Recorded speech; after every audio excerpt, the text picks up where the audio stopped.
Viewers have criticized the BBC for what they have branded unbalanced coverage and a focus on some stories over others, including this morning presenter Phillip Schofield's affair with a younger colleague and his eventual departure from the flagship ITV breakfast show.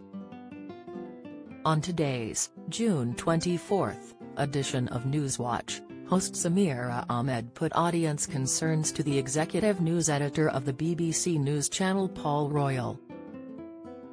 When challenged on covering the Schofield story with reporters standing outside buildings and having to fill dead airtime with nothing new to report, Royal said, "We always strive to get that balance right.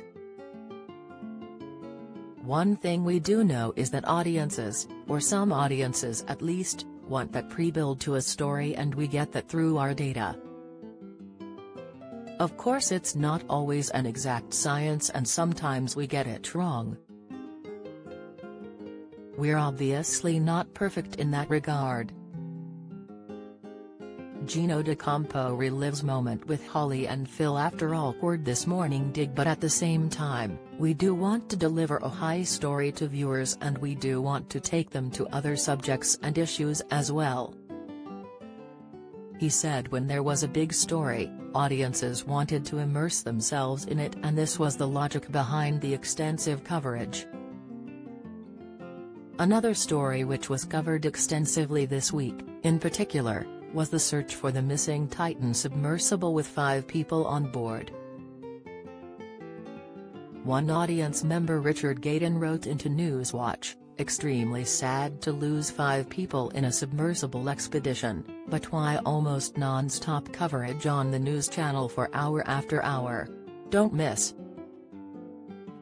Phillip Schofield savagely mocked at Glastonbury as his former co-host party's latest, Holly Willoughby set for Dancing on Ice return after Phillip Schofield axing, latest, Phillip Schofield a changed man as he steps back from career, latest, hardly a mention on the news when 500 or 600 poor souls drowned in the Mediterranean.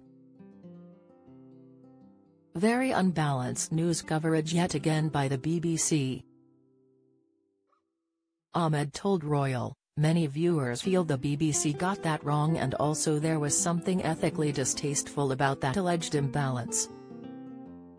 However, Royal said the Titan submersible was the dominant story of the last few days and said there was a lot of coverage and audience engagement with the story. He said it was wrong to suggest the BBC wasn't covering the situation in refugee crisis in the Mediterranean. Royal, "We were covering live from Kalamata live and extensively about what was happening there." Adding, "We are still in Kalamata today interviewing survivors from that incident." Along with the unbalanced coverage, other viewers were concerned about missing presenters after Anita McVeigh, Martine Croxall and other hosts had disappeared from TV screens.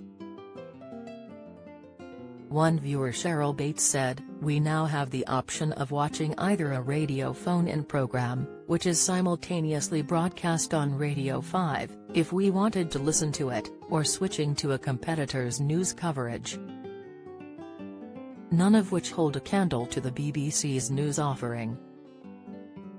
So between 9 and 11 every weekday morning is now a news desert." Bates went on to say, "We have also lost a number of excellent news presenters, the likes of Anita McVeigh and Martine Croxall, who brought empathy and interest to their broadcasts.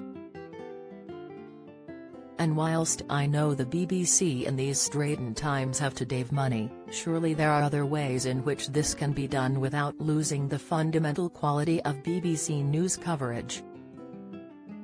Newswatch approached the BBC for comment on female presenters over the age of 45 vanishing from screens.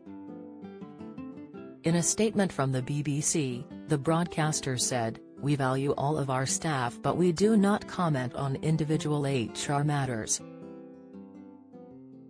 The latest episode of Newswatch comes 12 weeks the BBC News channel became a single service for domestic and international viewers. Newswatch also explored whether the new-look BBC News channel was meeting the needs of UK audiences. BBC Breakfast airs daily on BBC One from 6 a.m.